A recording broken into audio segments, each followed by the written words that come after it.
Master minds commerce చదవాలనుకునే 10th inter విద్యార్థుల తొలి ఎంపిక.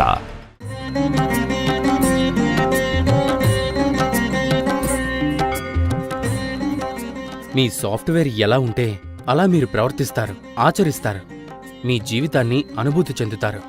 మీకున్న ఆలోచన బట్టి మీరు కొన్ని నిర్దిష్ట జీవన స్థితుల వైపు ప్రయాణిస్తారు.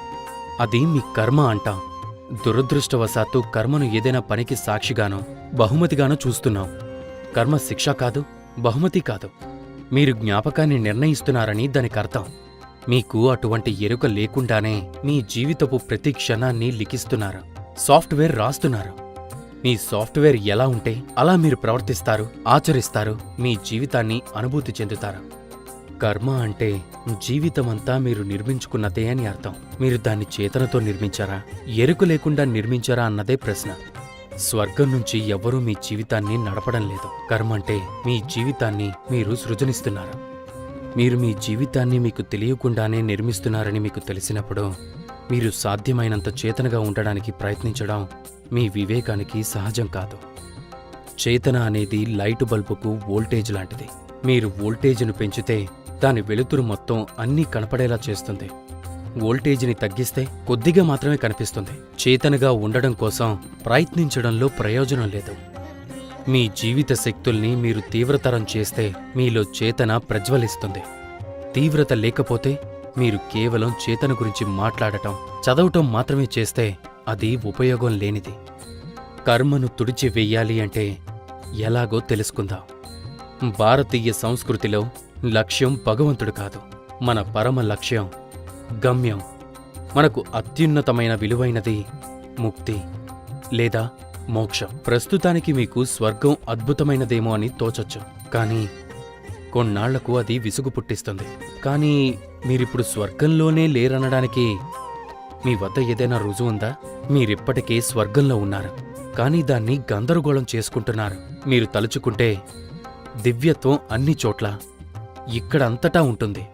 ముక్తి అంటే ఈ జన్మచక్రాన్ని భగ్నం చేయటం. మీరు ఈ చక్రాన్ని భగ్నం చేయదలుచుకున్నారా? లేదు. దరిద్రుడు మళ్లీ ధనికుడుగా, ఆరోగ్యవంతుడుగా, పొడవైనవాడుగా, మరింత అందగాడుగా, ఇంకేదైనా ఉంటే అంతకంటే మెరుగ్గా పుట్టాలనుకుంటాడు. కేవలం జీవితంలో అన్నీ చూసిన వ్యక్తి మాత్రమే దాన్ని దాటి పోవాలనుకుంటాడు.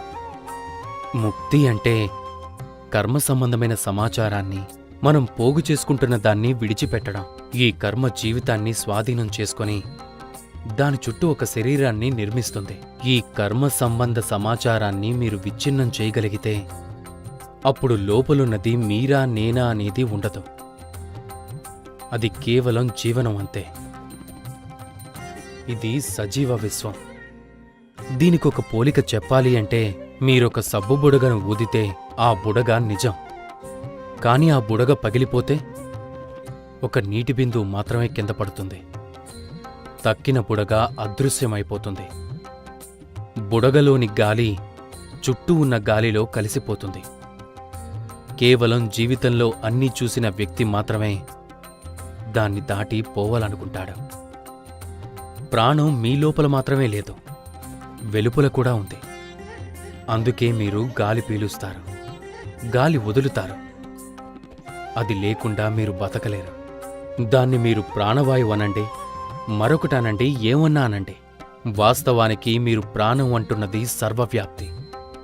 అది ఎటువంటి సమాచారంతో ఇరుక్కుంటుందో దాని ప్రకారం ప్రవర్తిస్తుంది. దాన్నే మనం కర్మ అంటున్నాం. కర్మ సాఫ్ట్వేర్ లాంటిది. అది ప్రాణశక్తే కాని దాని సాఫ్ట్వేరు వేరు. అందువల్ల అది పూర్తి భిన్నంగా ప్రవర్తిస్తుంది. మీరు కర్మ సంబంధమైన సాఫ్ట్వేర్ను పూర్తిగా కూలదోస్తే ప్రాణం ఎక్కడికి పోతుంది? ఎక్కడికి పోదు, అక్కడే ఉంటుంది. మీ సాఫ్ట్వేర్ మాత్రమే ఒక వ్యక్తి. మీరు దాన్ని ఎరుక లేకుండా రాస్తే అది అన్ని రకాల రూపాలను దాలుస్తుంది. కొన్ని మీకు నచ్చొచ్చు, కొన్ని నచ్చకపోవచ్చు. మీరు కర్మ సంబంధమైన సాఫ్ట్వేర్ని చేతనతో రాస్తే మీరు కోరుకున్నదే సృష్టించగలుగుతారు. హరే కృష్ణ.